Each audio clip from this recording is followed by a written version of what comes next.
One thing that I love to see is traits from custom keyboards trickling their way down to more consumer mechs over time, and thus having a mixture of characteristics, and that's what I see in this keyboard. So today we check out the Akko 3068. Thanks to Banggood.com for providing this keyboard for review, but as always I'll provide my honest opinions. So I'm not exactly sure what the go is with Akko.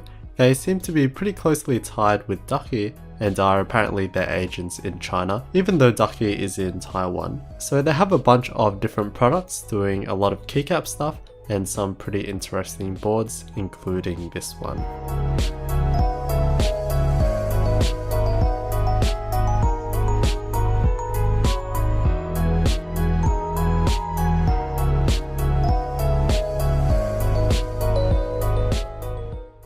And what I was saying about its mixed characteristics. So this is how I've understood it. There's the Sabre 68 and the Tadar 68, which was and still is a very popular beginner custom mechanical keyboard, and I still do believe the aluminium version is great value. And a bit later, the Tadar 64 Pro was released, which was a wireless version with a plastic case, and then the Akko name became attached to it at some point. And finally we have this, which disattaches it from the Tadar name. So it has the exact same 65% layout and form factor, and is one of the reasons why the Tadar has been so popular. Personally, 65% is the sweet spot for me, as it keeps that compact form factor, but has the dedicated arrow keys and some nav keys on the right hand side, with adding just the one column. So we still have the space saving benefits in giving our mouse more space on our desk, and ergonomically it allows for more natural shoulder and arm positioning. But yeah, I love me some dedicated arrow keys, and is one of the reasons why I don't particularly like 60% keyboards, and I feel many others are the same way. The one tiny disadvantage of such a layout is that if you want to replace the keycaps, you will need some 1U keys here and the typical 1.75U right shift key. But these are in most aftermarket key sets that are even worth replacing these, because these are pretty nice.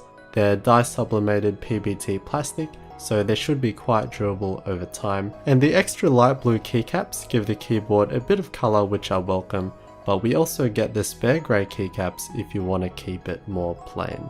The legends are clean and simple, but the black isn't that deep and it's somewhat light looking, which in my opinion makes it a bit less nice. And these are cherry profile, which is another fan favourite, being slightly shorter than the typical OEM caps and are just more comfortable in my opinion. The case is decent for a plastic case, the bezels are slim but cover the switches to give a high profile look, and it has a kind of sparkly finish to it. There is a slight natural inclination to the keyboard to give it some angle, and again it has a relatively simple aesthetic. On the rear we have a USB Type-C port, as of course you can use it in wireless mode, and on the bottom there's some rubber feet to keep it sturdy on your desk, but there are no flip-up feet, which is very common for boards of this size, so we're stuck at this angle. And we have our on and off switch for the wireless mode. And this is another example about mixing characteristics. Wireless mechanical keyboards aren't often seen in high-end boards, but is a feature that makes it more attractive to a wider audience. And it's super simple. We can switch between Bluetooth mode and wired mode with FN plus tab, and we have 3 different Bluetooth profiles in which we can store devices to. So as per usual, we turn Bluetooth on our device, select one of the 3 profiles and simply pair it. It houses a 1800 mAh lithium battery, and they state that it has a 120-hour battery life, which is super impressive and isn't something I've come across before, I think. I wasn't able to actually test that claim, but after about a week of on and off use in wireless mode, I didn't exhaust the battery. Also keep in mind that this doesn't have any backlighting, so I guess that helps as well. It's using Bluetooth 3.0 and the performance is decent. Each device varies, like usually my laptop isn't the most responsive with Bluetooth keyboards, but my phone is, and even on my phone I did feel some latency when I was just typing stuff. And it did slightly impact on what I was actually typing, which isn't normal for me with other wireless keyboards. So I'd say for gaming you're gonna want to stick to wired mode, and in my personal experience, the wireless is slightly below par, but your experience may vary. This is available in Cherry MX key switches. I got the browns, and yeah, I don't know why they labeled this as silent. I mean, of course compared to blues, they're not as loud, but they're still loud because of the top and bottom out.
So as you can hear, there's nothing special about these browns. There's no silencing rings or dampening of any sort, so they're just normal switches. And that's not a bad thing or anything, I just want to make it clear that it isn't a silent keyboard like what it says on the box. Programmability is something that's important for smaller keyboards, as we are forced to use combos to access other keys. The manual is in Chinese and there wasn't a link in there, but it does mention macro stuff. I did go to the Akko Gear website, but unfortunately this keyboard isn't listed on the downloads page. I did do more research and it clearly states that this keyboard is programmable, but I just couldn't find this piece of software anywhere, so unfortunately I can't really comment on this, and I'm sure someone here will know what's up, so if you do, please do comment. To take it apart, there's a couple of Phillips head screws under some keycaps. The plastic enclosure is very simple, there's not much to it with just tap plastic for the standoffs and not a lot of reinforcement or ribbing to give it a bit more rigidity. Therefore there's a ton of empty space in here, so you could fill it up with foam or something to make it feel and sound a bit better. And yeah, even the battery, there's a heap of space for a bigger one. There's a 1.5mm thick steel plate which gives the keyboard most of its weight and rigidity. And the PCB is super clean and has a pleasant matte black solder mask, which you don't often see in pre-builds. If we look closer, there's actually spots for some LEDs, so why not just test it out. For each LED there's a positive symbol, which is the anode pin. So looking at this 1.8mm white LED, the longer pin is the positive, and yeah, you just stick it in and solder. And while it's all apart, let's give it a paint just because.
Alright, so overall, this is a keyboard that has the cool 65% layout with solid die-sub PBT keycaps. It has USB-C and overall has a decent build with the internal steel plate, but it's still a plastic enclosure, so it won't blow you away or anything. You can ignore the silent branding attached to it, it's just a normal mech, but what I find appealing is the price at about 80 bucks. I feel that for a starter mech, or just for someone that doesn't want to splash out the big bucks on one, this is a great choice. It kind of brings that somewhat niche vibe with it because of the layout and the keycaps, so that'll be quite foreign to a lot of people, but yeah, wireless. It actually has Bluetooth, which is something that a lot of other people seek. The TDA68 plastic version still beats it if you want other key switches, which is completely fair enough, and it does come with nicer quality keycaps, but at the same time it is more expensive. So yeah, I think it fills a nice gap in the market as it kind of stands on its own, being a very fairly priced wireless 65% mech. And yeah, the blue paint didn't really match at all, and I thought the grey looked really good, but it still looks decent, so let me know what you think. Thanks again to Banggood.com for providing this keyboard for review and for their continued support. I'll leave links in the description if you want to check it out.